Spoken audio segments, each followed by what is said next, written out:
আসসালামু আলাইকুম। আপনারা সকলে কেমন আছেন? মই আল্লাহর রহমতে ভালো আছি। আসলে কি মানুষকে চেনা যায় কখন জানেন? যখন একটা মানুষ বিপদে পড়ে তখনই তার চেহারাটা আসল রূপটা বেরিয়ে আসে। ঠিক তেমন ক্ষেত্রে বর্তমানে যে যুগ দিনের পর দিন চলে যাচ্ছে বা আসছে ওগুলো থেকে আমরা বুঝতে পারি আসলে মানুষের রূপ মানুষ চেঞ্জ হইতে সময় লাগে না। যেমন আমার মা মারা গেছে তারপর মা মারা যাওয়ার আগে সবাই এত ভালো ছিল। আমার মামাবাড়িরা তাদের বোনরে এত পরিমাণ ভালো পায়, হ্যান-ত্যান ভাইগনা-ভাগ্নিরে এত ভালো পায়। কিন্তু দেখুন মারা যাওয়ার পর কি হইল? আমার বংশে চাচারা চাচিরা তারা আমাদেরকে কত আদর করতো। আমরা ভাইপুত ভাইজি হ্যান-ত্যান এত আদর সোহাগ। যে আমার মা চোখ বন্ধ করলো তার ভাইকে তারা ঠিকই বিয়ে দিল। ঠিকই আমাদের থেকে আমাদের বাপকে দূরে নিয়ে গেল। কিন্তু এটা কি সমাজ? এটা কি মানুষের ব্যবহার বলুন? তো অনেক কিছুই আমরা বর্তমানের যুগে দেখি, করি। আর আমাদের সাথে যেগুলো হচ্ছে জানি না ভবিষ্যতে তারা এরকম কারোর সাথে হইছে কিনা।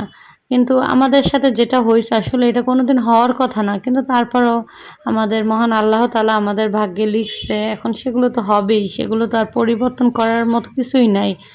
তারপরও আমরা তো সবসময় আল্লাহর উপর ভরসা রাখি। কারণ আমাদের এখন মাথার উপর নাই কোনো ছাদ, নাই কেউ আমাদের পাশে, নাই কেউ আমাদের আম কাছে টেনে নেওয়ার মতো একজন মানুষ। কিন্তু আমাদের শুধু একজন থাকলেই হবে যে আমাদের আল্লাহ। ওই আল্লাহর উপর আর কেউ নাই আমি মনে করি।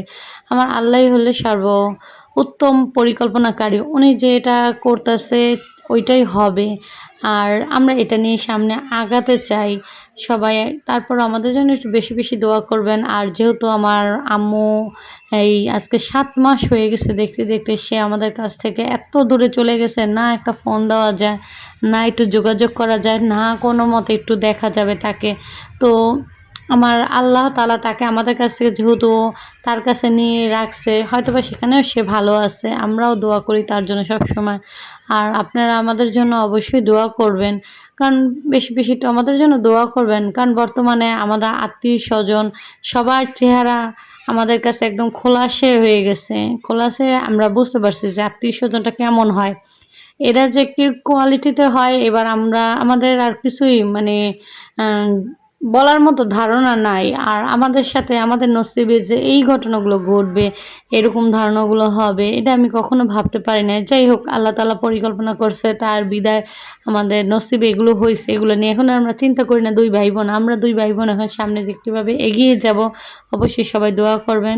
সেই অনুসারে যেন আমরা সকল আল্লাহ তাআলার বিধান অনুসারে আল্লাহ তাআলার রহমত আর আল্লাহ তাআলা আমাদের জানি উসিলায় আমাদেরকে সামনে এগিয়ে নিয়ে যেতে পারে। অবশ্যই সবাই দোয়া করুন। ভালো থাকবেন। আসসালামু আলাইকুম। এটা আমাদের নৌকা ভ্রমণ কেমন